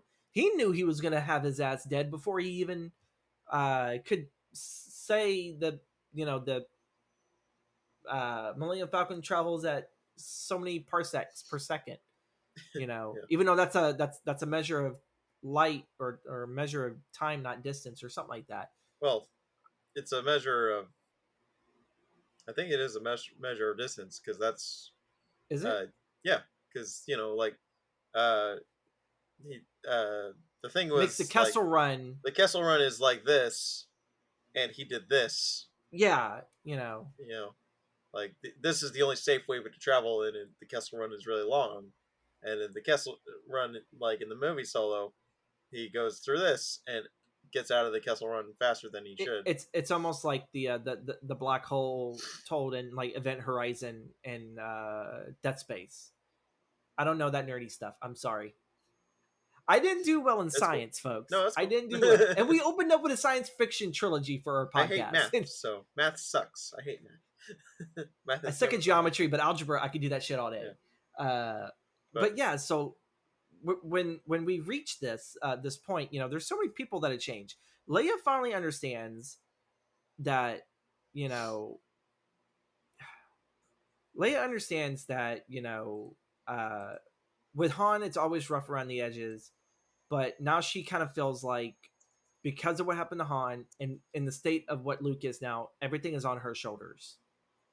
You know, Lando no longer has this business that he's doing, and we only like know this guy for what 30 pages, Yeah. about 30 pages of the script, But 30 minutes. he's got to get out of there because he realizes that Yeah, Vader's going to go back on his word and that he's going to claim the mining so facility so for so himself.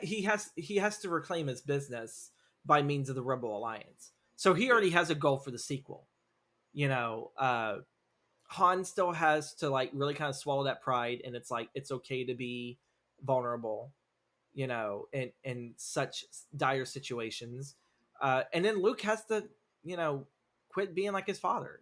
Luke really needs to learn patience and learn that what is it for the light side of the Force. He must be balanced. He mustn't let his anger get to him.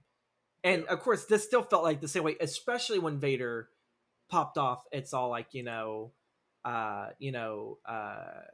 sister. And, he brings it up. And then, bam, Luke went fucking berserk. He went berserk. He was knocking the shit fucking left and right. Yeah.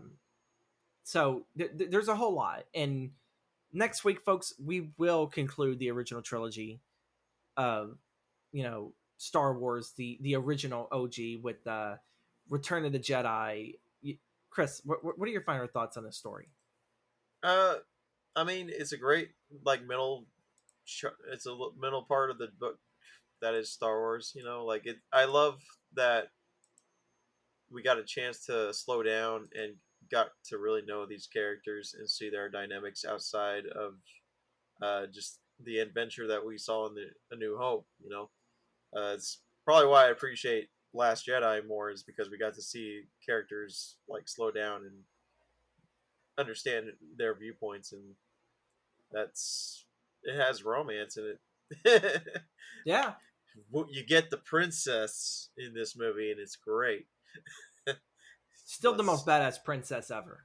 Yeah, but like And it's just the fight scenes, and it opens up the world in a, you know, I think I need to blow my nose, but it oh my God. opens the world in a natural way that was built Yeah, on from A New Hope, and I think it adds on to the yeah, mythos and adds on to the world itself. that's what happens when you plan a trilogy. To be honest, I actually do think that when it comes to trilogies today, you can't. I don't know why, but it seems like when people plan a trilogy, it all goes shithill. But if you unplan a trilogy in today's state, it's like, oh, it's not that bad of a trilogy. Yeah. Sequel Depends though. trilogy It, is a it depends if different it's a story there. novel. Yeah, Yeah. it. Well, I still think that the sequel trilogy still was not fully planned out. I think like J.J. Abrams had an idea, and then he probably figured, okay, the rest of you guys can pick up and go. Yeah. And that's what I hate. It's like, JJ, you picked up the freaking project, finish the son of a bitch. That did not mean put it down and go make a Star Trek movie that not many people were that ecstatic for.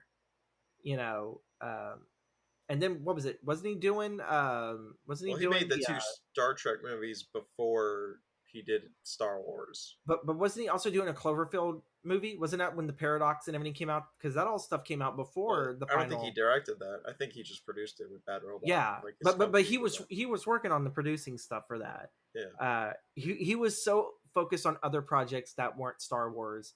And the thing that I've learned so far is when it comes to Star Wars, you can't have a bazillion other projects going at the same time and then work on Star Wars. Yeah.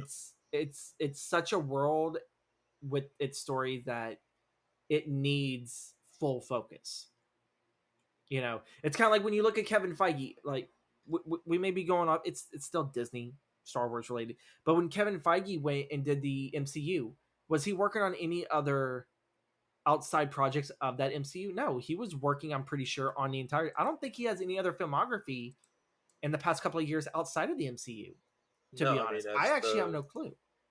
as the head of the MCU studios, like no, I think that's all he Well, had. he was producing Iron Man and all of them, if I remember Yeah. correctly, right? Yeah. Like Jon Favreau obviously directed and produced, but he had his hand on everything because his first Marvel project was an associate producer credit on X-Men and Spider-Man. He co-produced Daredevil and X2, but let's see, when we reach Iron Man, okay, there's no notes on this, so maybe he did produce Iron Man because this is Because he did. yeah, Avi Arad and Kevin Feige produced Iron Man. So ever since then, okay, so apparently he did work on the Amazing Spider-Man. He was an executive producer on there. Hulk versus. There were some outside MCU stuff, but as we get closer down the line, he's not touching anything else outside of the MCU. He's been so focused on this. And he's wrapping up post-production on Ant-Man, Quantumanium, Guardians of the Galaxy Volume 3, which is funny because I thought that wasn't supposed to be filmed until uh, after, I think, James Gunn's latest project wrapped up. And then the Wait, Marvels. Guardians of the Galaxy 3? Was that what you said? Yeah, Volume 3. Yeah, that's already been filmed. Has it? Pretty sure. Yeah. Huh. Okay. They have what's that Adam character in it? Adam Warlock. Yeah, Adam Warlock. Like they announced the casting like a year ago, and pretty sure they're all filmed out at this point. But even when you look at the television stuff, it's all been Marvel. Most of this dude's stuff is all been Marvel. And when you look at the Marvel TV beforehand, or like the past couple of years, ever since 2015, it's all been the MCU. Yeah. Even the shorts, that's all he's ever worked on. And when it comes to working with projects like that, like Star Wars and the Marvel stuff, even the DC, it's kind of the reason why the DC stuff is hit and miss. There's no one with a clear vision to take the ship and take the voyage and give us, now they do. They've got James Gunn and his buddy. What's his name? Steven. I definitely cannot wait until what those two guys do. Yeah. By the time that this comes out, I think it's like what the last remnants of the old DC have already been released, and they're gonna start releasing James Gunn stuff. I forgot what the other guy is. I apologize, but I'm usually more up Peter to stuff Safran. on. There you go. Safran's. Because every time I hear his last name, I think of sassafras and I think of root beer. Yeah. So Gunn and sassafras, those guys are gonna hopefully make DC, have a bunch of hits like Marvel does. Though here lately it's been hit and miss with Marvel too. But still, but Chris, do you have any you have any more final thoughts before we wrap up here for today? Uh, no, I mean, great movie. Yeah, it is. It's the best movie. It's the best Star Wars movie. Ain't no one got anything else to sit there and attack this, because nothing beats the Battle of Hoth, and I will die on that hill. I will die on that hill. Yeah. That'll do it again for us today, gang. Chris, where can the people find you on social media? Under the name Zealous Slacker. Just look up Zealous Slacker, Instagram, Twitter, YouTube. I'm still working on stuff. I'm still really busy with my day job, so it's gonna be slow coming. But Zealous Slacker. Everything's still coming soon for you.